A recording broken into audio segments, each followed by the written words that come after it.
मैं आज धुलिया में आकर के आप सबके बीच में आकर के बहुत प्रसन्न हूं, बहुत खुश हूं। मैं सोचता था कि लखनऊ से जाकर के जब मैं धुलिया में जाऊंगा कि लोग मुझे पहचानेंगे कि नहीं पहचानेंगे, लोग हम लोगों को सुनने आएंगे कि नहीं आएंगे। लेकिन मैं अपने पार्टी के प्रदेश के अध्यक्ष अब्बू आसिफ आजमी जी को और इरशाद भाई जागीरदार को बहुत बहुत धन्यवाद और आभार प्रकट करूंगा। और लग रहा है कि उत्तर प्रदेश की तरह धुलिया में भी समाजवादी पार्टी हमें दिखाई दे रही है। आज जब मैं सुबह निकला हूं, सबसे पहले आपकी और आसपास की कई जिलों की जिनकी जगह पर जाकर के लोग अपनी कामना करते हैं, देवी के दर्शन कर कर के अपनी इच्छा को पूरी करने की कामना करते हैं। एक वीरा देवी के मंदिर में भी जाने का मुझे मौका मिला है। जहां मैं एक वीरा देवी मंदिर में गया हूं, वहीं मुझे हाजिरी देने का भी मौका मिला है। दाता सरकार में जाकर के मुझे हाजिरी देने का भी मौका मिला है। मैं आप सबका बहुत आभारी हूं कि भारत की जो हमारी संस्कृति रही है, जो हमारी की समाज की पहचान रही है, जो हमारे देश की पहचान है, कि चाहे हम अलग अलग धर्म के रहने वाले लोग हों, लेकिन हमारे देश की और समाज की यही खूबसूरती है कि चाहे हम किसी धर्म के बने रहें, लेकिन सब हम मिलकर के रहते हैं। न केवल आज हम मिलकर के रह रहे हैं, हजारों हजार सालों से हम मिलकर के रह रहे हैं।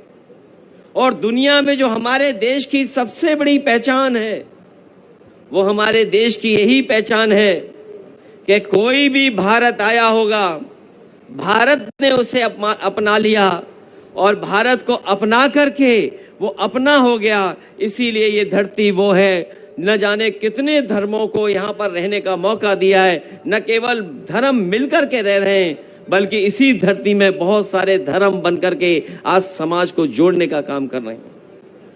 जहाँ हमारे समाज की ये पहचान है कि हम भाईचारे के साथ रह रहे हैं। और हमारे साथियों ने, जिस किसी ने भी इतिहास पढ़ा होगा और जो कोई भी कभी ये पढ़ते होंगे कि जब हमारे देश के स्वामी विवेकानंद जी जब अमेरिका गए और अमेरिका जाकर के जब उन्हें भाषण देने का मौका मिला, तो उन्होंने कहा कि मैं उस धरती से आया हूं जो धरती सबको स्वीकार कर लेती है। न केवल स्वीकार करती है, बल्कि वो धरती है जिसके जहां पर सबसे ज्यादा टॉलरेंस है, एक्सेप्टेंस है, कि जहां कोई आया उसे अपना बना करके दे दिया। लेकिन आज जब हम माहौल देखते हैं तो भारतीय जनता पार्टी के लोग हमारे और आपके बीच में नफरत फैलाने का काम करते हैं। ये नफरत फैलाने वालों को यहां से संदेश हमारे इरशाद भाई ने बहुत सफाई से दे दिया है। समाजवादियों ने बहुत सफाई से यहां पर एक संदेश भेजने का काम किया है। जिस प्रदेश से हम लोग आते हैं, वहां पर बुलडोजर से डराने का काम करते हैं, बुलडोजर से डराने का काम। लेकिन इस बार इरशाद भाई ने बुलडोजर से ही हम लोगों पर फूल बरसाने का काम किया। मैं इरशाद भाई का बहुत बहुत धन्यवाद देना चाहता हूं। मैं उनसे कहूंगा कि जो बुलडोजर लेकर के लोगों को डरा रहे हैं, कम से कम धुले के लोगों की दिल की आवाज सुनने के यहाँ के लोग अपने बुलडोजर पे फूल लेकर के फूल से एक दूसरे को जोड़ करके स्वागत करने का काम करते हैं। न केवल हम लोगों को फूल से स्वागत किया है, बल्कि महाराष्ट्र की जो पहचान है, वो हमारे सर पे फेटा पहना करके जो सम्मान किया है, उसको हम समाजवादी लोग कभी भूल नहीं सकते। हम लोग कभी भूल नहीं सकते। हम आपको भरोसा दिलाने आए हैं कि ये चुनाव जो होने जा रहा है, ये महाराष्ट्र का ऐतिहासिक चुनाव होने जा रहा है। हमारे बहुत सारे लोग जो यहाँ मौजूद होंगे उन्होंने देखा होंगे, न जाने कितने चुनाव देखे होंगे, लेकिन इतने दलों के साथ, इतने बड़े गठबंधनों के साथ कभी चुनाव नहीं देखा होगा। इसलिए जहां ये महाराष्ट्र का चुनाव है, वहीं देश का एक ऐसा चुनाव है जहां पर ऐतिहासिक फैसले से न केवल महाराष्ट्र की राजनीति बदलेगी, बल्कि देश की राजनीति भी बदलने का काम करेगी। हम लोग देखते हैं कि जहां पर महाराष्ट्र में महायुति गठबंधन की सरकार चल रही है, ये महायुति गठबंधन की सरकार जरूर है, लेकिन महाराष्ट्र की जनता को महादुखी करने का काम इन्होंने किया है। इतना दुखी कभी लोग नहीं हुए होंगे जितना यह महायुति की सरकार ने महादुखी किया है। और जिन लोगों ने कभी आंकड़े पढ़े होंगे और आज की खबर सुनी होगी, हमारा देश गरीबी में तो है ही है बहुत पीछे, लेकिन भारतीय जनता पार्टी और इनके सहयोगी लोगों ने महाराष्ट्र को तो खोखला किया ही है, देश को भी खोखला कर दिया। और देश को इतना खोखला कर दिया है कि जब दुनिया में हमारे देश की गिनती होती है तो सोचिए, हम लोग भुखमरी में दुनिया में अपना 5वां नंबर जो देशों का होता है उसमें सबसे आगे पाए जाते हैं। क्या कोई कल्पना कर सकता है? भारतीय जनता पार्टी ने तो सपना ये दिखाया था कि दुनिया की सबसे बड़ी अर्थव्यवस्था बन जाएगी हमारा भारत, लेकिन जब आज सूची निकल रही है तो हमारा देश, जो भुखमरी के आंकड़े आए हैं, जो भुखमरी में सबसे ज्यादा भुखमरी के देश हैं, उन 5 देशों में सबसे ज्यादा ऊपर अगर कोई देश दिखाई दे रहा है तो भारत दिखाई दे रहा है।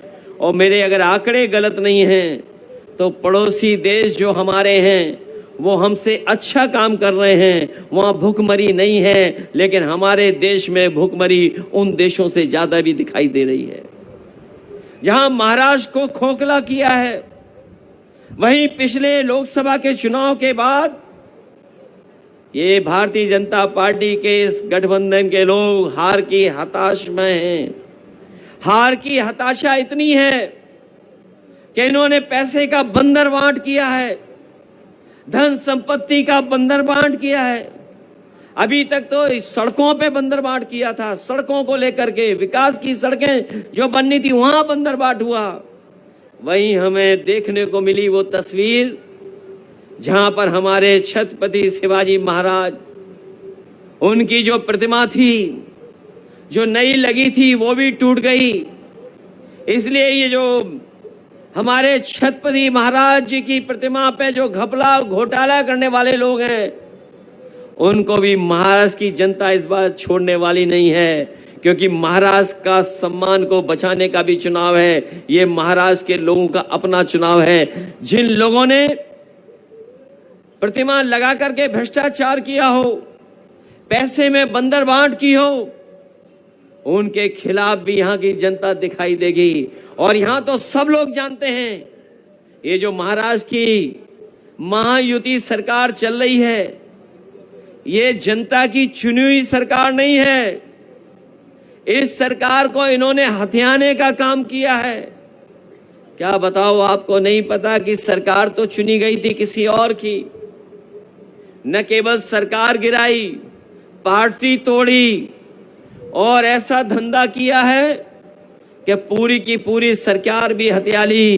क्या ये महाराष्ट्र की जनता कभी स्वीकार कर सकती है? अब इस बार चुनाव आने वाला है और चुनाव में मुझे पूरा भरोसा है कि महाराष्ट्र की जनता इस बार महायुति गठबंधन को हरा करके अपने सम्मान को बचाने का काम महाराष्ट्र की जनता करेगी।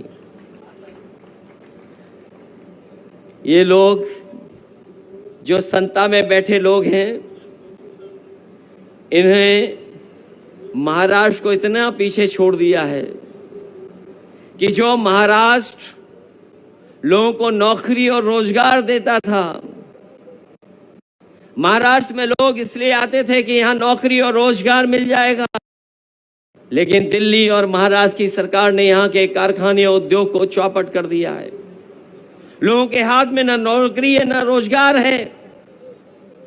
और महाराष्ट्र में लगने वाली इंडस्ट्री जो महाराष्ट्र में लग जाती वो महाराष्ट्र में नहीं लगने दी, ये अपने गुजरात में लेकर के गए हैं। गुजरात का के जाकर के अपने प्रदेशों में कारखाने लगा रहे हैं। महाराष्ट्र के कारखाने जो महाराष्ट्र में लग जाते वो महाराष्ट्र में नहीं लगे हैं, गुजरात में जाकर के लगे हैं। इसलिए मैं आपसे कहना चाहता हूं, इन बीजेपी वालों की हमारे आम लोगों की रोजी रोटी पर बुरी नजर रख रहे हैं, और जो बुरी नजर रखते हैं उनके खिलाफ जनता लड़ने का काम करती है, जनता हटाने का काम करती है। हम लोग उत्तर प्रदेश जहां से आए हैं, हम लोगों ने इन्हें देखा है कि किस तरीके से ये लोग वादे करते थे। याद होगा इन्होंने अच्छे दिन का वादा किया था, लेकिन सत्ता में आए तो इससे ज्यादा बुरे दिन हमने और आपने नहीं देखे। जब बेरोजगारी बढ़ गई, महंगाई बढ़ गई, इन्होंने कारखाने बेच दिए, बैंकों का पैसा डुबा दिया, और एक ऐसा भी समय देश ने देखा कि जब लोगों के अपनी कमाई के पैसे जो उनके पास रखे थे वो रुपया बंद कर दिए, बैंकों से नोटबंदी कर दी। जो लोगों ने अपनी मेहनत से कमाया था, नोटबंदी का परिणाम ये हुआ कि हमारे कारखाने बंद हो गए, उद्योग खत्म हो गए, और नोटबंदी का परिणाम ये हुआ कि आज महंगाई हो गई है। इसलिए हम आपसे निवेदन और अपील करने आए हैं कि हम लोगों ने उत्तर प्रदेश में तो इनका मुकाबला कर लिया है। ये बड़े बड़े सपने दिखा रहे थे उत्तर प्रदेश में कि उत्तर प्रदेश को बदल देंगे, उत्तर प्रदेश की अर्थव्यवस्था ऊंचाई तक पहुंचा देंगे। वहां की जनता समझ गई, वहां का किसान समझ गया, उन्होंने भारतीय जनता पार्टी को हराने का काम किया है। हम जब देखते हैं कि महाराष्ट्र में जो हमारी आर्थिक राजधानी है, मुंबई जो आर्थिक राजधानी है, जहां पर सबसे ज्यादा उद्योगपति हैं, सबसे ज्यादा कारोबार करने वाले लोग रहते हैं, लेकिन उसके बावजूद भी जब हम देश के आंकड़े देखते हैं तो सबसे ज्यादा किसान और गांव में रहने वाला गरीब है, और सबसे ज्यादा किसान हमारा आत्महत्या कर रहा है। एक अर्थव्यवस्था या ऐसी व्यवस्था जहां पर ये कहते हो कि हम खुशहाल बना देंगे, लेकिन हमारे किसान के हाथ में कुछ नहीं आ रहा है, और किसान के जीवन को बदलने के लिए इनके पास पैसा नहीं है। इनके पास जो कुछ पैसा है वो बड़े बड़े उद्योगपतियों की मदद करने के लिए है। अगर वही पैसा जिससे उद्योगपतियों की मदद कर रहे हैं, अगर उसी पैसे से किसान की मदद होती तो हमारा किसान आत्महत्या नहीं करता, हमारे नौजवान के हाथ में रोजगार होता, नौकरी होती, और हमारी माताएं बहनें भी अपना घर परिवार अच्छी तरह चला सकती थी। ये रोजगार नहीं दे पाए हैं, नौकरी नहीं दे पाए। ये चुनाव आ गया तो माताओं बहनों के अकाउंट में पैसा पहुंचाना शुरू कर दिया। अगर सबसे पहले किसी ने देश में अपनी माताओं बहनों के अकाउंट में पैसा पहुंचाने का काम किया था तो समाजवादी लोगों ने पहुंचाने का काम किया था। आज जो महाराष्ट्र हमारी माताओं बहनों के पैसे दे रही, मदद कर रही है, उनकी इतनी मदद से काम चलने वाला नहीं है। जब महंगाई इतनी हो, हमारे पैसे की कीमत गिर गई हो, तो हमें उसका दोगुनी मदद करनी चाहिए, तभी जाकर के हमारी माताओं बहनों का थोड़ा सम्मान हो पाएगा। जहां इलाज को लेकर के इरशाद भाई ने कहा कि यहां पर इलाज नहीं है, मशीन सरकार नहीं लगा पा रही है, दवाई भी नहीं मिल पा रही, और जो सरकारी व्यवस्था होनी चाहिए थी इलाज को लेकर के आपके जिले में वो भी नहीं है। लोगों को मजबूरी में बड़े बड़े शहरों में जाना पड़ता है, लोगों को मुंबई जाना पड़ता, नासिक जाना पड़ता, और जिलों में जाकर के इलाज करना पड़ता है। हम आपको भरोसा दिलाते हैं, पढ़ाई के लेकर के, आपके रोजगार को लेकर के, और आपके अस्पताल दवाई के इलाज को लेकर के जो भी इरशाद भाई काम करेंगे, हम उनका सहयोग और मदद करने का काम करेंगे, क्योंकि जब पढ़ाई होगी, इलाज सस्ता होगा, तो हमारा समाज को भी आगे बढ़ने का मौका मिलेगा। मैं आखिरी में इतना ही कहना चाहता हूं, महाराष्ट्र में हम लोग समय समय पर सीटें जीते हैं, समय समय पर हम लोगों ने सरकार चलाने में मदद करने का काम किया है।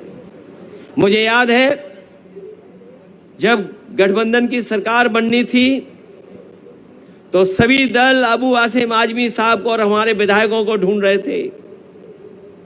उस समय भी अगर किसी ने सरकार बनाने में सहयोग करने का काम किया था, कांग्रेस, एनसीपी और शिवसेना की जो सरकार बनी थी, उसमें समाजवादी पार्टी ने पूरा का पूरा साथ देने का काम किया था।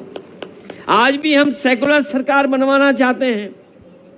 जिस तरीके से हम लोगों ने और दलों को साथ लेकर के काम किया है, हमें पूरा भरोसा है कि जिस समय चुनाव होगा, इरशाद भाई जागीरदार हमारे यहाँ पर चुनाव लड़ेंगे और जीत करके जाकर के विधानसभा में काम करने का काम करेंगे। इसलिए इनकी मदद करिए, आप इनका सहयोग करिए। और इनका चुनाव चिन्ह तो इतना आसान है, साइकिल। डीजल पेट्रोल महंगा हो सकता है, लेकिन साइकिल को न डीजल की जरूरत है न पेट्रोल की जरूरत है। और साइकिल आम लोगों की सवारी है, इसलिए साइकिल को तो नहीं भूल जाएंगे आप। हमारे इरशाद भाई को हम लोग चुनाव लड़ाएंगे और जिता करके आप भेजना, हम उनके साथ खड़े होंगे। आप ये आपके सुख दुख में खड़े होंगे। जो कुछ भी हमें मदद करनी होगी, हम लोग इनकी मदद कर करके इनको आगे बढ़ाने का काम करेंगे। न केवल ये चुनाव आपका है, महाराष्ट्र का चुनाव देश की राजनीति को बदलने वाला चुनाव है। मैंने पहले भी कहा, यह ऐतिहासिक चुनाव है। इस चुनाव का परिणाम आएगा, बीजेपी हारेगी, सरकार यहां हटेगी, और जब महाराष्ट्र में सरकार हटेगी तो दिल्ली की भी सरकार हट जाएगी, और दिल्ली की सरकार हट जाएगी तो जो बुलडोजर लेके चलते हमारे मुख्यमंत्री, वो भी हट जाएंगे। इसलिए महाराष्ट्र का चुनाव हराइए और उत्तर प्रदेश का भी सरकार बदलने का काम करेगा। ये बात तो आप समझ रहे होंगे, क्योंकि दिल्ली की सरकार चलने वाली सरकार नहीं है, वो सरकार गिरने वाली सरकार है। और ये सरकार जो बनी है, वो हत्या के सरकार बनाई है। और ये जमीन तो उन लोगों की है जिन्होंने समय समय पे सामाजिक लड़ाई लड़ने का काम किया है। बाबा साहब भीमराव अंबेडकर जी की कर्मस्थली है ये। हमारे सामाजिक न्याय के तमाम पुरोधा, चाहे ज्योतिबा फूले जी हों, साहू जी महाराज हों, से लेकर के समय समय पर यहाँ पर सामाजिक सद्भावना, सामाजिक न्याय की आवाज उठी है। जो लोग संविधान बदलना चाहते हैं, वो ये याद रखें कि महाराष्ट्र और महाराष्ट्र की धरती बाबा साहब भीमराव अंबेडकर जी की कर्म भूमि रही है। जो लोग संविधान बदलेंगे, उनको बदलने का काम यहाँ की जनता करेगी। ये संविधान जो बदलने निकले हैं, उनको संविधान बदलने नहीं दिया जाएगा। मैं आपसे कहना चाहता हूं कि जो उत्साह, जोश, जो समर्थन हमें दिखाई दे रहा है, हमें पूरा भरोसा है कि यहाँ से इरशाद भाई जागीरदार बहुत अच्छा जीत करके जाएंगे। आज के समय पर पढ़े लिखे लोग राजनीति में कम आते हैं। इरशाद भाई जागीरदार पढ़े लिखे भी हैं। पढ़े लिखे होने के साथ साथ दुनिया के दूसरे देश भी देखे हैं। वो देश जो हमारे देश से बहुत आगे हैं, और सबसे बड़ी बात ये कम उम्र के हैं। और जो कम उम्र का होता है, वो लंबे दिनों तक आपकी सेवा कर सकेगा, आपके लंबे समय तक आपके साथ रह सकेगा। इसलिए एक पढ़े लिखे, एक दुनिया को समझने वाले नौजवान, उसकी मदद करना, इसीलिए हम लोग आए हैं। आज तो चुनाव जब शुरू हुआ तब आए हैं, और बीच में भी हम लोग को मौका मिलेगा तो आपके बीच में आकर के इरशाद भाई जागीरदार के लिए हम आपसे समर्थन और सहयोग मांगने आएंगे। मुझे पूरा भरोसा है इनको जिता करके आप विधानसभा में पहुंचा देना, हम इनका पूरा सहयोग और समर्थन करेंगे। बहुत बहुत बधाई इस ऐतिहासिक कार्यक्रम के लिए, ये जो सम्मान देने का काम किया है मैं उसके लिए आपका बहुत बहुत आभारी हूँ। ये ऐसी यादगार सभा हुई है जो हम लोगों को जीत की तरफ ले जाएगी। बहुत बहुत धन्यवाद, बहुत बहुत बधाई आप सबकी। अखिलेश भैया आगे बढ़ो।